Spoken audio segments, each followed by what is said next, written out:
Bismillahirrahmanirrahim. Assalamualaikum warahmatullahi wabarakatuh. Innal hamdalillah nahmaduhu wa nasta'inuhu wa nastaghfiruh wa na'udzu billahi min syururi anfusina wa min sayyiati a'malina. May yahdihillahu fala mudhillalah wa may yudlil fala hadiyalah. Asyhadu an la ilaha illallah wahdahu la syarikalah wa asyhadu anna sayyidana Muhammadan abduhu wa rasuluh la nabiyya ba'dah. Allahumma salli wa sallim wa barik ala sayyidina Muhammad wa ala alihi wa sahbihi ajma'in. Amma ba'du. Subhanaka la ilma lana illa ma 'allamtana innaka antal alimul hakim. Rabbi syrah li sadri wa yassir li amri wahlul 'uqdatam min lisani yafqahu qawli. Rabbi zidni ilma warzuqni fahma birahmatika ya arhamar rahimin. Puji syukur kehadirat Allah Azza wa Jalla yang senantiasa menganugerahkan kepada kita segala karunia nikmatnya. Utamanya adalah nikmat iman, nikmat Islam, nikmat sehat wal afiah. Juga tidak lupa pula tentunya adalah nikmat waktu luang. Alhamdulillah. Salawat beriring salamnya semoga senantiasa tercurahkan kepada insan teladan sepanjang zaman yang membawa umatnya minadh dhulumati ilan nur, dari zaman jahiliyah menuju zaman islamiyah. Beliau adalah Rasulullah Muhammad sallallahu alaihi wasallam. Juga teruntuk keluarga beliau, para sahabat beliau, para tabi'in, tabi'ut tabi'in, atba'ut tabi'in, hingga kita sekalian yang sedang diajar taat akan syariat dan menghidupkan sunnah-sunnahnya. Semoga kelak mendapatkan syafaatul uzma dari beliau di yaumil akhir nanti. Amin ya Allah ya rabbal alamin. Hadirin hadirat jamaah Masjid Asy-Syifa yang mudah-mudahan senantiasa ada dalam rahmat dan ridha Allah Ta'ala, mengawali pengajian pada kesempatan siang ini, hari ke-23 daripada Dzulhijjah 1444 Hijriah, bertepatan dengan 12 Juli 2023 Miladiyah. Kita awali dengan membaca suratul Fatihah. Semoga dengan keberkahan suratul Fatihah ini, pertama kita mohonkan kepada Allah untuk saudara-saudara kita, karib kerabat kita, handai tolong kita yang sedang sakit, terutama yang sedang dirawat di rumah sakit ini, semoga diberikan kesembuhan dengan segera, diberikan kekuatan lahir dan batin, diberikan kesabaran baik yang sedang sakit maupun yang merawat dan mengobatinya. Juga tentunya kita yang masih diberikan nikmat sehat oleh Allah Ta'ala, semoga bisa menggunakan seluruh nikmat tersebut dalam rangka taat, ibadah, dan amal saleh karena Allah Ta'ala. Serta dengan keberkahan suratul Fatihah ini, hasil ilmu yang bermanfaat dan barokah. Ala hadhihi niyyah wa ala kulli niyyatin salihah wa ila hadratin nabiyil mustafa Muhammadir Rasulillah sallallahu alaihi wasallam wa ala alihi wa azwajihi wa dzurriyyatihi wa li baitihi wa liman dakhala fi baitihil kiram. Syai'un lillahi lahul Fatihah. A'udzu billahi minasy syaithanir rajim. Bismillahirrahmanirrahim. Alhamdulillahi rabbil alamin. Ar-Rahmanir Rahim. Maliki yaumiddin. Iyyaka na'budu wa iyyaka nasta'in. Ihdinas siratal mustaqim. Siratal ladzina an'amta 'alaihim ghairil maghdubi 'alaihim waladdallin. Amin. Jangan lupa pula kita berada di masjid, kita niatkan i'tikaf karena Allah Ta'ala. Baik para bapak jamaah sekalian rahimakumullah, para ibu yang mudah-mudahan senantiasa dalam keadaan sehatul afiah. Pada kesempatan ini kita akan melanjutkan pengajian kitab Hadis Arba'in karya Imam An-Nawawi, memasuki hadis nomor 18. Mari disimak baik-baik. Bismillahirrahmanirrahim. An Abi Dzarrin. Diriwayatkan dari seorang sahabat, namanya adalah Abu Dzar. An Abi Dzarrin, panggilannya Abu Dzar, dan populer di telinga kita dengan sebutan Abu Dzar Al-Ghifari. Beliau ini nama aslinya adalah Jundub bin Junadah bin Sakan bin Sufyan bin Ubaid bin Waqi'ah bin Haram bin Ghifar bin Malil bin Damar bin Bakar bin Abdi Manat bin Kinanah, ya, yang kita kenal dengan Abu Dzar Al-Ghifari. Dan beliau termasuk salah satu sahabat Nabi Muhammad SAW yang termasuk awal masuk Islam. Kita kenal dengan istilah as-sabiqunal awwal. Tujuannya kita mengenal beberapa sahabat Nabi, satu penting karena kita menggunakan apa yang kita kenal dengan syariat, dasarnya Al-Quran As-Sunnah. As-Sunnah ini ada yang meriwayatkannya, maka yang meriwayatkan ini menjadi hal yang penting kita ketahui profilnya. Yang kedua, moga-moga dengan kita kenal orang-orang soleh seperti sahabat-sahabat Nabi, semoga nanti kita mendapatkan kebaikan-kebaikannya. Amin ya rabbal alamin. Diriwayatkan dari Abu Dzar Al-Ghifari wa Abi Abdirrahman, dan diriwayatkan dari Abu Abdirrahman. Nama lengkapnya adalah Mu'adz bin Jabal. Mu'adz bin Jabal.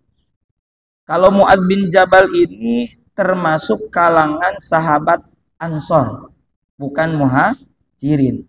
Ini sahabat Nabi dari kaum Ansor yang berbaiat kepada Rasulullah sejak kali pertama. Dan beliau juga termasuk as-sabiqunal awwalun, ya. Kemudian radhiyallahu anhuma, semoga Allah meridhoi kepada keduanya, karena tadi perawinya yang meriwayatkannya adalah dua sahabat, satu Abu Dzar Al-Ghifari, dua Mu'adz bin Jabal. An Rasulillah sallallahu alaihi wasallam, dari Rasulullah Muhammad sallallahu alaihi wasallam, qala, Rasul bersabda, ittaqillah. Ini kata kerja bentuk perintah. Kalau dalam bahasa Arab namanya fi'lul amr. Ittaqillah, bertakwalah kamu kepada Allah. Haitsuma kunta, dimanapun kamu berada. Wa atbi'is sayyi'ata, dan lakukan, secara bahasa taba'a itu ikutkanlah setelah melakukan keburukan. Kita tambahin, setelah melakukan keburukan yang kadung atau yang terlanjur dikerjakan, supaya tidak menduga bahwa sengaja melakukan kesalahan entar juga ditambah dengan kebaikan. Enggak begitu. Ini katakanlah kita pernah melakukan kadung, terlanjur, tidak disengaja melakukan kesalahan, kemudian diikutkan, ditambal al-hasanata dengan kebaikan. Tamhuha, maka itu kebaikan yang dikerjakan setelah kita pernah melakukan keburukan, dosa, kejelekan, maka kebaikan itu tamhuha, bisa menghapus keburukan tadi. Wa khaliqin nasa, dan berakhlaklah, berinteraksilah, bergaullah kamu an-nasa, kepada manusia, bikhuluqin hasanin, dengan akhlak-akhlak atau etika yang baik. Rawahu Turmudi, boleh dibaca Turmudi, boleh dibaca Tirmidzi. Rawahu Turmudi, telah meriwayatkan hadis tersebut Imam At-Turmudi. Wa qala haditsun hasan, dan beliau berkata ini derajat hadisnya ini hadis hasan. Wa fi ba'din nusakh, dan pada beberapa redaksi katanya hasanun sahihun, hasan sahih. Mari kita bahas satu persatu. Para bapak, para ibu, saudara-saudari sekalian rahimakumullah. Hadis ini adalah hadis yang agung. Di dalamnya Rasulullah Muhammad sallallahu alaihi wa alihi wasallam menyebutkan hak-hak Allah dan hak-hak hamba. Hak Allah yang disebutkan apa? Yakni bertakwa kepada Allah dengan sebenar-benarnya takwa. Ittaqillah, bertakwalah kamu. Kita lihat Pak, dalam ayat-ayat Al-Quran yang berbicara tentang ibadah, seperti beberapa bulan lalu di Ramadan kita berpuasa. Ayatnya adalah surah Al-Baqarah ayat 183. Di ujung ayatnya la'allakum tattaqun. Di mana tujuan berpuasa itu agar kalian senantiasa bertakwa. Di surah Al-Baqarah ayat 21 kita diperintahkan untuk beribadah. Ya ayyuhan nasu ubudu rabbakumul ladzi khalaqakum wal ladzina min qablikum la'allakum tattaqun. Selalu takwa itu menjadi ujung, selalu menjadi tujuan. Apa itu takwa? Takwa yang mana dalam Al-Qur'an ada 19 bentuk dan terulang di dalam Al-Quran itu sekitar ada 245 kata dalam Al-Quran yang menggambarkan tentang takwa. Ya. Dalam bentuk masdar misalnya di dalam Al-Quran tadi ada 19. Apa itu takwa? Takwa itu dari kata waqa, yaqi, wiqayah, artinya memelihara. Di doa sapu jagat Allah ada doa Rabbana atina fid dunya hasanah wa fil akhirati hasanah wa qi, ya, qi di situ ada waqina adzabannar, dan jagalah, peliharalah, hindarkanlah kami adzabannar, dari siksa api neraka. Bahkan dalam doa mau makan pun ada Allahumma barik lana fima razaqtana wa qina adzabannar. Ya Allah, berkahi kami pada apa yang telah Engkau rezekikan kepada kami. Ya Allahumma barik lana, ya Allah berkahilah kepada kami pada sesuatu, yakni makanan maupun minuman yang telah Engkau anugerahkan kepada kami. Wa qina adzabannar, dan hindarkan, pelihara, jaga kami adzabannar, dari siksa api neraka. Timbul pertanyaan, kenapa urusan makanan kok ada urusan neraka, minta dihindarkan, diselamatkan dari neraka? Karena tidak sedikit tersebab makanan ada orang terseret, terjerumuskan ke dalam jurang api neraka. Wal'iyadzubillahi min dzalik. Apakah itu makanannya yang haram secara fisik, apakah itu yang haram secara zati, fisik, ataupun secara cara memperolehnya. Makanya dalam konteks harta, di mana kata Nabi la tazulu qadama abdin yaumal qiyamah hatta yus'alu an arba'in, kata Nabi tidak akan bergeser telapak kaki seorang hamba. Kedua telapak kaki kita tidak akan dulu bergeser di hari kiamat, hatta sehingga yus'alu, ia akan ditanya an arba'in, tentang 4 hal. Umur habis, pakai apa? Waktu yang Allah kasih. 2, ilmu diamalkan apa? Yang ketiga itu jasad, sampai sekarang habis keriput misalnya, itu dipakai apa aja? Tapi satu lagi tentang harta, wa an malihi, ditanya 2 hal.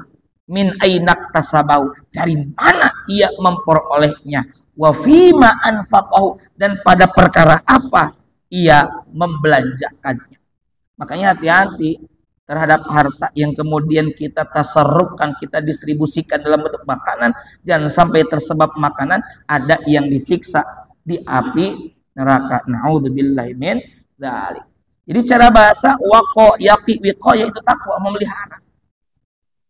Dan secara istilah para ulama Ahlus Sunnah wal Jamaah memberikan pengertian, definisi, ta'rif daripada takwa adalah imtithalu awamirillah. Secara bahasa misal itu kan contoh, mencontoh, maksudnya mengikuti, gitu, mengerjakan awamirillah. Awamir itu jamak dari kata amr, segala bentuk perintah, perintah Allah. Wajtinabu janaba, janib, ya. Dulu kita punya toilet di luar, di samping, namanya jamban. Itu di bahasa Arab, janib, samping, pinggir. Wajtinabu, dan menjauhi nawahi, segala larangannya. Itu adalah aplikasi takwa yang merupakan didasari oleh keimanan kita kepada Allah Subhanahu wa Ta'ala. Nabi berpesan kepada para sahabat, termasuk saat Abu Dzar Al-Ghifari ataupun Mu'adz bin Jabal ketika akan dikirim ke Yaman, dipesankan, karena beliau dutanya Nabi dalam berdakwah, dipesankan ini, ittaqillaha haitsuma kunta, di mana saja Anda berada. Termasuk kita, Pak, anak kita yang juli misalnya mulai mondok, mulai kuliah di jauh dari kita, pesankan, nak, ittaqillaha haitsuma kunta. Kita berpesan begitu, ittiba Nabi, mengikuti kebiasaan Nabi. Nabi berpesan begitu.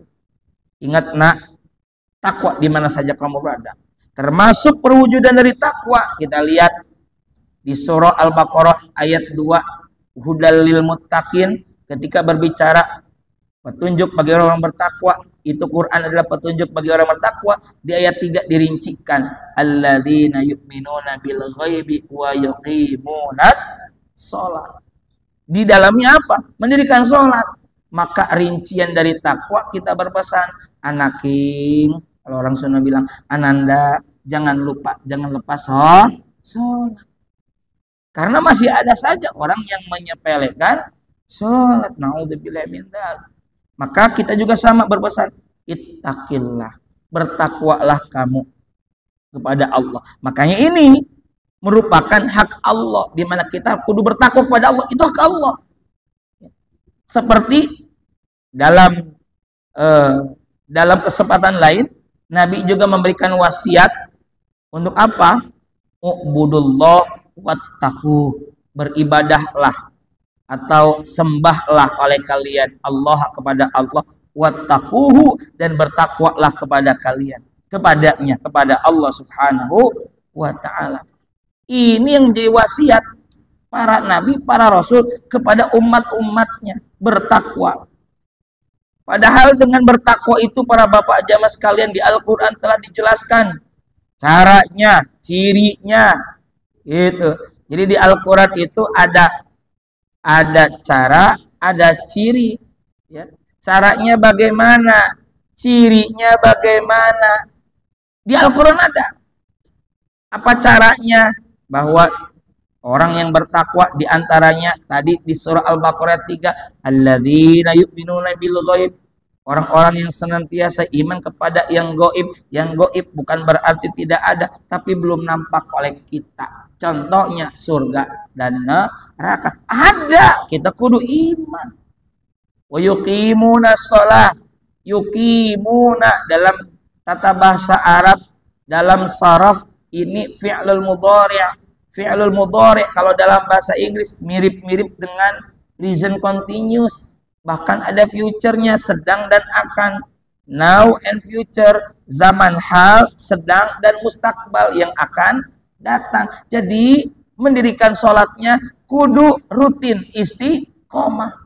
Nabi Ibrahim saja berdoa, Rabbij'alni muqimas sholah wa min dzurriyyati Rabbana wa taqabbal doa. Tuh baca itu, Pak. Biar anak cucu kita kelak di kemudian hari yang belum punya anak, ya itu juga bagus. Nanti anak cucu keturunan kita termasuk tuh wa min dzurriyyati, itu termasuk orang yang mukim. Ya mukim aja kalau kita di kampung berarti apa? Istiqomah. Begitupun dalam sholat istiqomah, terus-terusan continue menjaga komitmen keimanan, keislaman, ketakwaan, sholatnya dijalankan.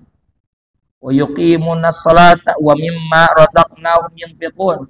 Wa mimma, dan dari apa saja, razaqna yang telah kami, kata Allah, anugerahkan, kami rezekikan kepada mereka, yunfiqun, mereka infakkan. Itu diantara cara juga sekaligus ciri orang yang bertakwa. Apalagi di ayat keempat, walladzina yu'minuna bima unzila ilaika, dan orang bertakwa adalah orang-orang yang senantiasa mengimani terhadap apa yang telah diturunkan. Ya, walladzina yu'minuna bima unzila ilaika, kepadamu wahai Nabi Muhammad dan kepada para nabi sebelummu. Kita meyakini semua kitab suci yang telah Allah turunkan, tapi yang hari ini terjaga keotentikannya hanyalah Al-Quranul Karim. Melalui Al-Quran kita diajarkan untuk apa? Kalau anak sekarang sekolah namanya literasi, budaya, melek, membaca terhadap wawasan dan informasi. Jadi di Al-Quran, di agama kita, kita sudah lebih dulu diajarkan, diperintahkan, bahkan Nabi kita kali pertama wahyu yang turun, iqra, bacalah, baca. Ya, termasuk Al-Quran tadi, hudalil muttaqin, sebagai petunjuk. Mohon izin Bapak, kalau misalnya kita nih sekarang kan lagi rame nih kondangan-kondangan, kita dapat surat undangan, di balik surat undangan ada denah lokasi. Kalau kita baca doang, nggak paham, nggak nanya, dan nggak dipraktekkan, kira-kira nyampe nggak ke tujuan? Kayaknya enggak ya. Kita diundang sama, kita punya kerabat di Bandung, di Depok, di Jakarta, ada dana lokasi, ada penunjuknya, ada guide-nya, panduannya, enggak dipraktekin, cuma dibaca doang. Maka pun demikian, Al-Quran untungnya kalau kita baca dapat pahala. Man qara'a harfan, siapa orang yang membaca satu huruf min kitabillah, daripada kitabullah, yakni Al-Quranul Karim, falahu bihi hasanah, maka baginya terhadap satu huruf tersebut ada pahala kebaikan. Wal hasanatu, dan satu pahala kebaikan itu bi asyri amsalihah, dilipat gandakan 10 kali lipat. Kata Nabi merincikan lagi, dulu mah Pak belum ditulis kayak sekarang, belum dibukukan, belum dibundel, belum, masih lisan ke lisan, sifatnya hafalan. Kata Nabi merincikan, la aqulu alif lam mim harfun, aku, kata Nabi, tidak berkata alif lam mim itu satu huruf, bukan. Walakin, dan tetapi, alifun harfun, alif satu huruf, walamun harfun, lam satu huruf, wa mimun harfun, mim satu huruf, sehingga jumlah jamleh semuanya ada 3 huruf, dikali satu hurufnya 10 kali 10 sama dengan 30. Tuh, untungnya dapat pahala membacanya saja, apalagi kita praktekkan.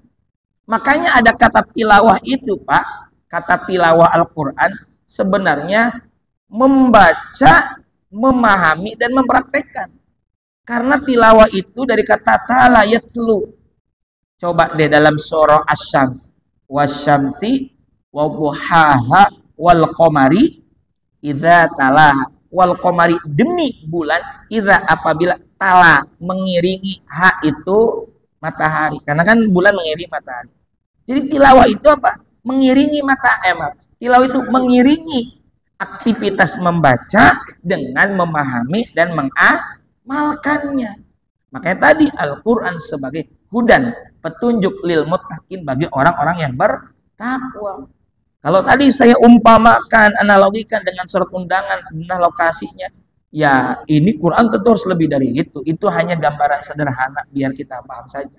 Maka dari itu para bapak, gemarlah membaca sambil memahami Al-Quran, supaya hidup kita penuh dengan rahmah, kasih, dan sayang dari Allah Subhanahu wa Ta'ala. Selain itu, walladzina yu'minuna bima unzila ilaika wa ma unzila min qablik wa bil akhirati hum yuqinun. Ciri orang bertakwa selanjutnya apa? Dan terhadap hari akhirat yuqinun, yakin. Makanya dalam rukun Islam itu, dalam rukun iman itu ada iman kepada hari akhir.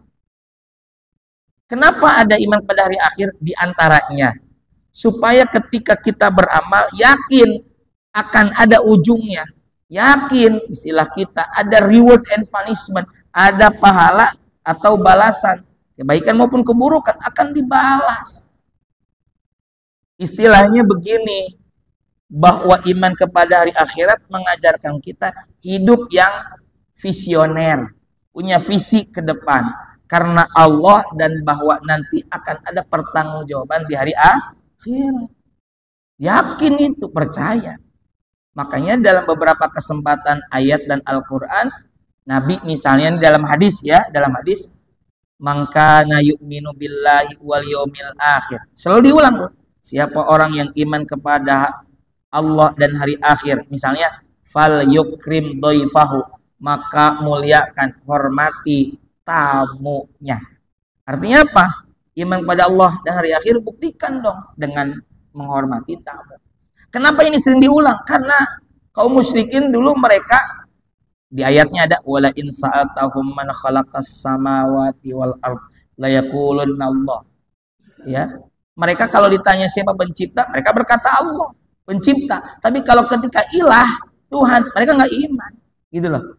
Maka dari itu dipertegas siapa orang yang iman kepada Allah. Karena ada juga orang yang tidak percaya kepada Allah kepada di zaman musyrikin itu. Dan hari akhir kenapa? Karena kaum musyrikin mereka itu menganggap nanti kalau sudah mati ya mati aja, nggak ada konsekuensi apapun, nggak ada balasan apapun, nggak semahe mah pae weh, kira-kira begitu. Tapi kita semua meyakini akan adanya hari akhir, dan semua yang kita kerjakan akan kita lihat balasannya. Faman ya'mal mithqala dzarratin khairan yarah wa may ya'mal mithqala dzarratin syarran yarah. Nah, itu ciri-ciri orang bertakwa sampai ayat keempat ya, 3 dan 4. Ayat 5-nya apa? Ada keterangan dari Allah Ta'ala, reward ulaika ala hudam mir rabbihim wa ulaika humul muflihun. Hudan, petunjuk. Artinya orang bertakwa yang didasari keimanan, maka mereka akan senantiasa mendapatkan petunjuk dan apa? Muflihun, termasuk orang-orang yang muflih. Di dalam adzan kita sering mendengar kumandang adzan hayya 'alas shalah 2 kali, dalam adzan hayya 'alal falah 2 kali. Sebenarnya itu memberikan motivasi kepada kita, ayo sholat, ayo sholat. Masih diem aja, ayo menuju kemenangan atau kebahagiaan. Maka orang yang bertakwa mereka akan mendapat kebahagiaan. Bahkan di dalam surah apa itu? Surah An-Naba ya, ada ayat innalil muttaqina mafaza hadaiqa wa a'naba. Kalau tidak salah ayat 30 ya. Ayat 31. Di dalam Al-Qur'an surah An-Nazi'at ya, An-Naba ayat ke-31, innalil muttaqina mafaza. Ini reward, ini balasan bagi orang bertakwa. Maka ketika kita ittaqillah itu dikerjakan, bertakwalah kamu, maka keutamaannya innalil muttaqina mafaza. Selain tadi hudan mir rabbihim wa ulaika humul muflihun, keutamaannya adalah akan sesuai dengan ayat ini, innalil muttaqina mafaza, sesungguhnya orang-orang yang bertakwa mendapat kemenangan. Kemenangan apa? Hadaiqo wa a'naba. Kata hadaiqo itu jamak, plural, bentuk banyak dari hadiqo. Hadiqo itu artinya apa? Kebun. Hadaiqo, kebun-kebun. Makanya jannah sering diartikan taman surga. Yakni kemenangannya berupa mendapatkan surga wa a'naba dan buah-buah anggur. Itu gambaran surga lah intinya. Nah, kita di Ramadan, ketika usai Ramadan, sering ada ungkapan doa minal aidin wal faizin. Nah, ini penting saya sampaikan karena ada kata faza dan faizin. Begini, memang doa yang diajarkan ketika beres Ramadan, masuk Idul Fitri, taqabbalallahu minna wa minkum. Semoga Allah menerima amal ibadah kami dan Anda. Lantas ada minal aidin wal faizin. Saya kasih titik temu saja supaya kita saling memahami. Yang mau pakai silakan, nggak pakai nggak usah nyalahin. Saya kasih tahu landasannya. Kenapa minal aidin wal faizin? Boleh, boleh, bagus, bagus. Asal jangan diartikan minal aidin wal faizin itu mohon maaf lahir dan batin. Karena umumnya kita tahunya minal aidin ya, disangkanya minal aidin itu minta maaf, atau karena ada lagu minal aidin wal faizin, maafkan lahir dan batin. Padahal bukan begitu. Memang kalau diartikan minal aidin wal faizin saja mungkin agak aneh. Min artinya dari, al-aidin orang-orang kembali, wal faizin dan orang-orang yang sukses atau menang. Asalnya begini Pak, kalimat lengkapnya ja'alanallahu, ja'alana, na itu kami, Allahu Allah, semoga Allah menjadikan kami, kita semua, wa iyyakum dan Anda semua. Jadi apa? Minal aidin, termasuk orang-orang yang kembali. Kembali kemana? Ilal fitrah, kepada fitrah, kesucian. Mohon maaf Bapak, Idul Fitri bukan kembali kepada fitri. Idul Fitri itu hari raya makan-makan. Makanya ada kata iftar jama'i, makan-makan buka puasa. Kalau pagi sarapan natawalul futur, sarapan pagi, breakfast atau iftar kan artinya apa tadi? Buka. Breakfast, ingat aja, break itu kan kayak sekarang nih, istirahat. Break berhenti, memotong. Fast puasa kan? Nah, itu. Jadi Idul Fitri itu hari raya makan-makan, ya. Hari raya berbuka. Kalau Idul Fitri kembali ke fitri, terus Idul Adha kembali apa dong? Jadi Id itu bukan kembali tapi hari raya. Kalau mau dimaknai, bukankah Id dari kembali? Id hari raya yang senantiasa berulang, makanya disebut Id. Terus Idul Adha artinya apa? Hari raya kurban. Kenapa disebut Adha? Karena pelaksanaannya boleh dimulai dari waktu duha, setelah selesai pelaksanaan sholat sunnah Idul Adha. Sehingga kalau mau kembali bukan ke fitri, tapi fitrah, kesucian. Makanya ada hadis Nabi, kullu mauludin, setiap yang lahir yakni bayi, yuladu itu dilahirkan alal fitrah, bukan alal fitri. Itu alal fitrah, dalam keadaan suci. Idul Fitri hari raya makan-makan. Kalau mau nyebut zakat, boleh zakat fitri, boleh nyebut zakat fitrah. Kalau zakat fitrah, zakat untuk sucian badan kita. Kalau fitri berarti zakat yang ditunaikan karena Idul Fitri, gitu. Nah, kembali, semoga Allah menjadikan kita termasuk orang-orang yang kembali ke kesucian. Wal faizin, dan semoga Allah menjadikan kita termasuk orang-orang yang sukses.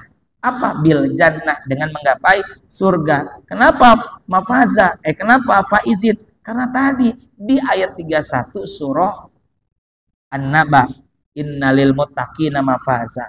Dan tujuan puasa di ayat 183 surah Al-Baqarah adalah la'allakum tattaqun. Banyak sebenarnya ciri-ciri orang bertakwa, itu diantaranya. Makanya kita diminta bertakwa kepada Allah di mana saja berada. Wa'atbi'is sayyi'atal hasanata tamwa, dan ikutkanlah setelah melakukan keburukan. Artinya begini Pak, kalau kita sempat melakukan melakukan dosa, maka segera taubat. Kata Imam Nawawi dalam kitab Riyadhus Shalihin bahwa para ulama menyebutkan syarat taubat ada 4. Yang 3 jika kita berkenaan dengan Allah saja, plus 1 jika kita berkenaan dengan sesama hamba. 3 ini. 1, ini kalau ke Allah. 1, al-iqla', berhenti dari dosa. Apa saja dosa yang pernah dilakukan, berhenti. Yang kedua, an-nadamu, menyesal. Yang ketiga, al-azmu, bertekad tidak akan mengulangi dan justru berusaha menambalnya, menyusulinya dengan kebaikan. Itu harus ada 3 itu ke Allah tuh. Jangan sampai ada orang ngobrol kumpul-kumpul ngomongin dosa di masa lalu tapi tidak ada rasa penyesalan. Aduh, inget iker baong asa ngeunah. Jangan ada timbul rasa senang, harus ada penyesalan dan bertekad untuk menambalnya. Ini diantara. Yang satu lagi berkenaan dengan manusia, selain 3 tambahin 1, segera diselesaikan. Kalau kita pernah melukai, menjolimi, mengambil hak orang lain, segera selesaikan atau minta dihalalkan. Karenanya di kita ada sebuah tradisi menarik di Nusantara ini, halal bihalal, dengan makna tolabul halal, minta dihalalkan bitoriqin halalin, dengan cara yang halal. Ingat sekali lagi, jangan sengaja melakukan dosa. Sebagai perumpamaan, Pak, betapapun Bapak punya penawar atas satu racun, tapi jangan konyol sengaja menenggak racun. Maksudnya, betapapun Bapak tahu caranya istighfar dan taubat, tapi jangan konyol sengaja mengerjakan dosa. Misalnya, saya ngerjain dosa, ntar juga taubat, ntar juga istighfar, ntar juga ditambah dengan kebaikan. Iya, kalau masih ada umur. Bagaimana kalau nggak ada umur? Nggak ada kesempatan untuk tahu taubat. Naudzubillah min dzalik, itu maksudnya. Karena itu kita yang pernah melakukan keburukan segera taubat, tambal keburukan dengan kebaikan, tamhuha, maka kebaikan itu akan menghapus keburukan. Wa khaliqin nas, ini hak sesama manusia yang harus kita tunaikan. Sesama hamba berakhlak, bergaul kepada manusia bi khuluqin hasanin, dengan akhlak yang baik. Maka tadi Bapak punya anak, punya istri atau siapapun, pesankan itu, terutama anak mau kuliah, nak, takwa kamu kepada Allah di mana saja kamu berada. Di antaranya sholat jangan tinggalin. Yang kedua, kalau kamu kadung misalnya melakukan dosa, segera taubat, tambal keburukan dengan kebaikan. Dan terakhir, kalau kamu bergaul dengan siapapun, bergaullah dengan baik, dengan akhlakul karimah, dengan etika agama kita. Semoga yang kita bahas ini bisa kita amalkan, bisa praktekkan dalam kehidupan sehari-hari, dan Allah menjadikan kita, Allah maj'alna minal muttaqin wal muslimin. Amin ya rabbal alamin. Rabbana anfa'na bima 'allamtana, rabbi 'allimna alladhi yanfa'una, rabbi faqihna faqih lana wa qarabatil lana fi dinina ma'al qutri untha wa dzakar wa hasbunallahu wa ni'mal wakil wa la haula wa la quwwata illa billahil aliyyil azim. Wa sallallahu ala sayyidina Muhammad wa ala alihi wasallam walhamdulillahi rabbil alamin. Mohon maaf atas segala kehilapan, kesalahan, kurangan. Subhanakallahumma bihamdika asyhadu an la ilaha illa anta astaghfiruka wa atubu ilaik. Wallahul muwaffiq ila aqwamit thoriq. Wassalamualaikum warahmatullahi wabarakatuh.